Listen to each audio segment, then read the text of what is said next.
Coming up on Cedar Valley today, Wartburg students celebrate the start of the Lenten season.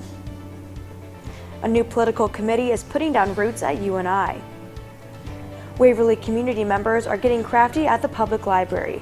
This is Cedar Valley Today.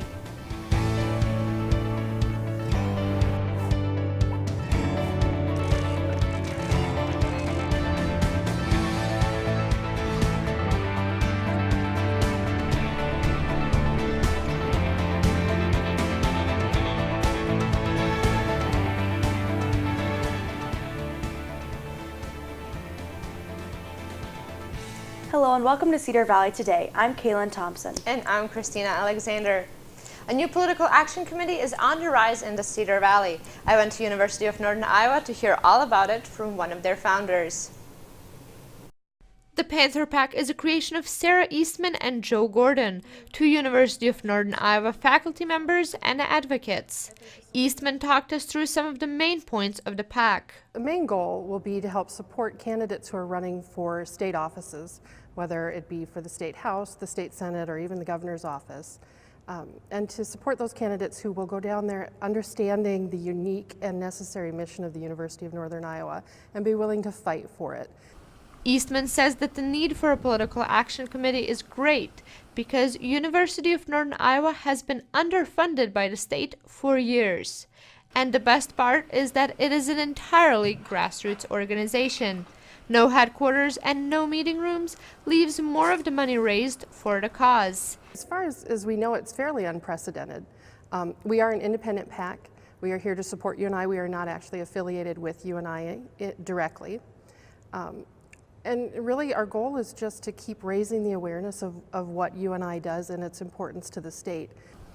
The group, which is nonprofit and nonpartisan, has launched at the end of January, but has raised around $2,000 since. We're a couple of weeks in since our official launch.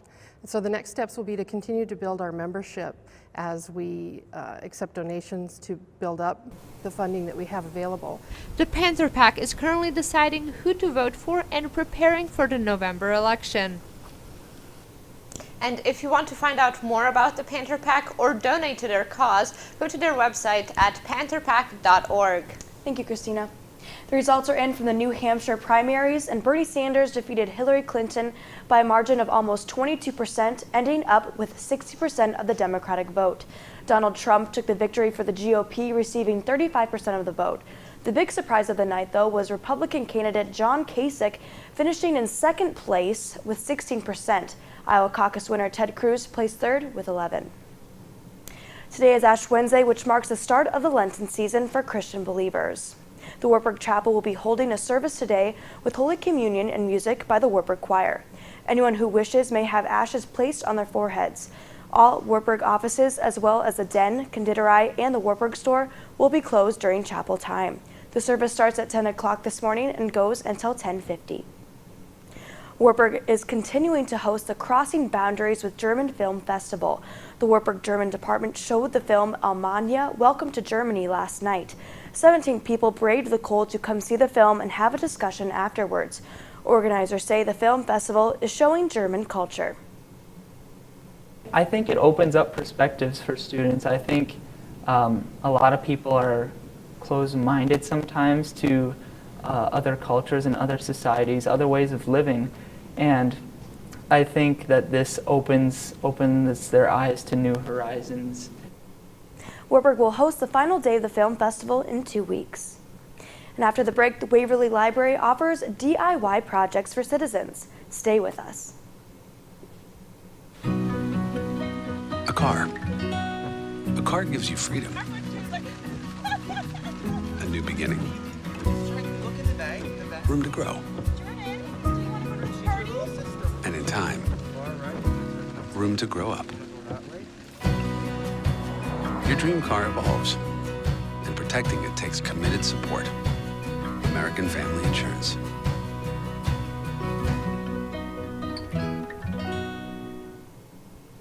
Hawkeye Community College's Health, Education, and Services Center is participating in the Pledge to X the Text campaign. The campaign works to end cell phone-related accidents, and studies show that drivers in their 20s make up 27% of distracted drivers in fatal crashes. The search for a new academic success associate at Wartburg's Pathways Center is over. Pathways has been looking for a replacement since last September. Last week, Nicole Willis took over the position. Before Pathways, Willis worked at Corvell Corporation and at the Waverly Health Center. Willis says there is still a lot to learn, but the Pathways peers and staff have been very helpful. Everybody is very friendly, very welcoming to campus. As I toured around the campus the first couple of days, everybody that I met was welcoming and friendly. It seems like a great place to be. Some community members were able to get creative last night at the Waverly Public Library. Every month, the library hosts a DIY or do-it-yourself class where adults and children can do a craft. This month's craft was Mod Podge coasters made out of ceramic tiles. All you need to do to participate is register and give a $5 refundable deposit. Friends of the Waverly Public Library buys the materials needed for each craft. Assistant librarian Stacy Learoff helps with the class and says people come to DIY class for many different reasons. Well, some of them come out on a date night. Some of them come out with friends. It's a social outlet. It's a learn a craft that they might not go buy all the supplies to do themselves. A way to be creative if you aren't. Next month's DIY class will be for string art. It takes place on Tuesday, March 8th, starting at 6:30 p.m. And next we check out what is trending in the Cedar Valley. Stay with us. When was the last time you got hyped up about your checking account? It's easy at State Bank. With Hype Checking, you can earn up to 2.04% APY on balances up to $25,000. Plus, get a free debit card with unlimited transactions, reimbursement up to $15 in ATM fees per cycle, free online banking, mobile banking, bill pay, and more. Get hyped up at State Bank with checking that earns you more. Open yours today. State Bank, community-minded, customer-focused, member FDIC. Here's what's trending in the Cedar Valley. Cedar Heights Elementary students are getting the chance to learn more about service dogs. The school is hosting a fundraiser from February 15th through the 18th called Pennies for Puppies, Dollars for Dogs. Retrieving Freedom, a nonprofit organization that trains service dogs, will teach students how they can support their efforts. Downtown Cedar Falls will be starting their Valentine's celebrations early this year. Cedar Valley shoppers can enjoy the Downtown Delights event on Thursday afternoon, where they will get a chance to shop while sipping on wine and eating chocolate. Now let's take a quick look at your local weather.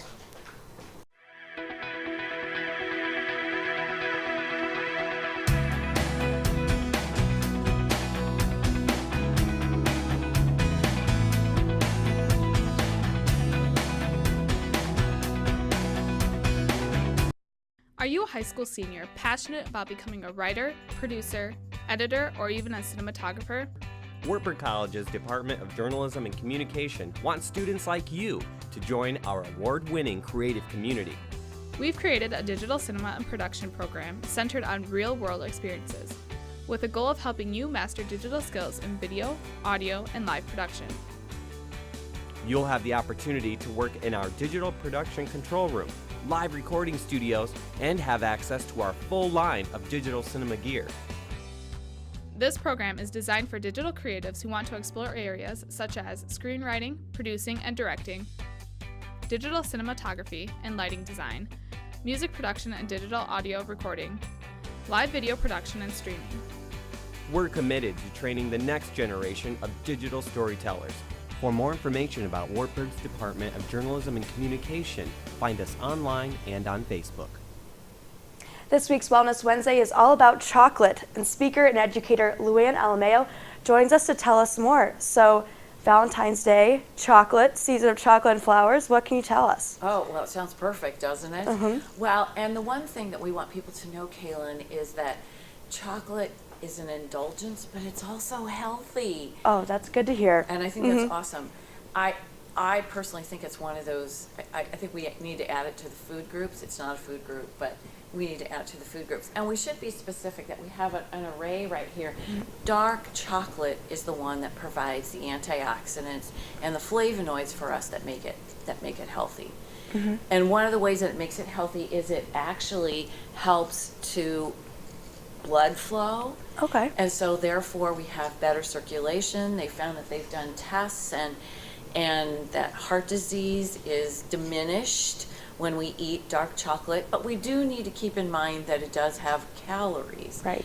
And so it doesn't mean that we eat at breakfast, lunch, and dinner. We are limited to 2 squares a day, which is Okay. about 2 ounces of chocolate. I gotcha. And so I did bring some forms here, and we get to try some. Ooh, I did okay, bring sounds some good to forms me. of chocolate here. We have, and this is from Stom Chocolate in Cedar Falls. Okay, great. And we have some dark chocolate medallions. We have some dark chocolate chips. And I should say that the percentage of cacao, which is the ingredient that's from the cacao bean tree, the higher the percentage, the better off you're going to be. So somewhere between 60 and 80% is better and has a higher range of antioxidants than something lower. And so let's just talk about a little bit about each of these forms. This is cocoa. Do you like hot cocoa? I do. Okay. This is pure dark cocoa. And so the best thing to do is if you're going to buy cocoa, look for something where sugar is not the first ingredient. If you're buying the chocolate mix and sugar is the first ingredient, you're not getting the benefits. So milk chocolate cocoa would not be No. the go-to. Very good. I'm Okay. glad you brought that. No, that's not really the go-to. The best thing would be for you to take some of this, a tablespoon or 2, mix it up with milk. You can do that very easily in the microwave wherever you live, on your own, in a dwelling, and then add your own sugar rather than the pre-mix that is very high sugar. Right. So that's a great way to get. Cocoa is probably the best way to get your flavonoids. And then we have, well, of course, with it being Valentine's, we have a whole array here of dark chocolates. Some are filled, combining it with nuts. If you can combine your dark chocolate with nuts, that's even the better way, So the best way. the nuts versus the nougats and caramels, probably more so. Yeah, there's more sugar, so therefore more calories, that sort of thing. But so if you can combine it with nuts or fruits, dried fruits, if there's dried apricots, craisins, raisins, that kind of thing, that really adds to the antioxidant properties and makes it a healthy indulgence. Right. So, and then we have dark chocolate bits, and we're going to try some. Okay, great. Or dark chocolate medallion. You All can right. try a bit if Sure. you want to. And That's just good. kind of just explain how it tastes to you. Well, I'm a milk chocolate lover. Okay. Honestly, We're going to convert you. by heart, but that's actually not bad. I would eat dark chocolate now, knowing that it is healthier for me. It is. So- It is. And you can get it in the medallion form or the chip form. The chip form is one that you could melt and make your own candies, that kind of thing. So it comes in all those forms. Right. And right now this is chocolate month, so to speak. We The all season want- of chocolate. And chocolate is great paired with cinnamon. Chocolate is great paired with ginger. It's great paired with lots of drinks, wine, and those sorts of things. It's a great pairing with other things. And the one thing is, if we have our 2 ounces of chocolate every day, it is my dessert. And especially for us women with our hormonal, physiological cycles, chocolate is a great way to create satiety, or that satisfying component for us. Right. So they say a glass of wine a day, but we say 2 pieces of chocolate a day. So we'll go with that. Yes. Great. Well, thank you so much for joining us Thank you. today. But coming up after the break, sharks are back and they're biting. But we have more of the story after the break. Stay with us.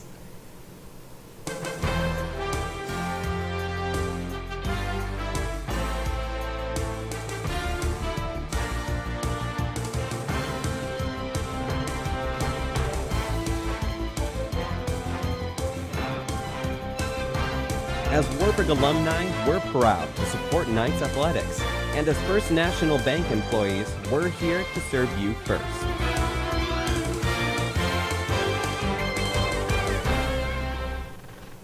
2015 set a new record for unprovoked shark attacks in the U.S. and worldwide. According to the Florida Museum of Natural History, there were 59 unprovoked shark attacks in the U.S. last year. That beats the record set in 2012 at 53 attacks. The report also found that there were 98 unprovoked attacks across the world, beating the record of 88 attacks in 2000. Thank you for watching Cedar Valley Today. Like our Facebook page and follow us on Twitter for more content. Have a great day, Cedar Valley.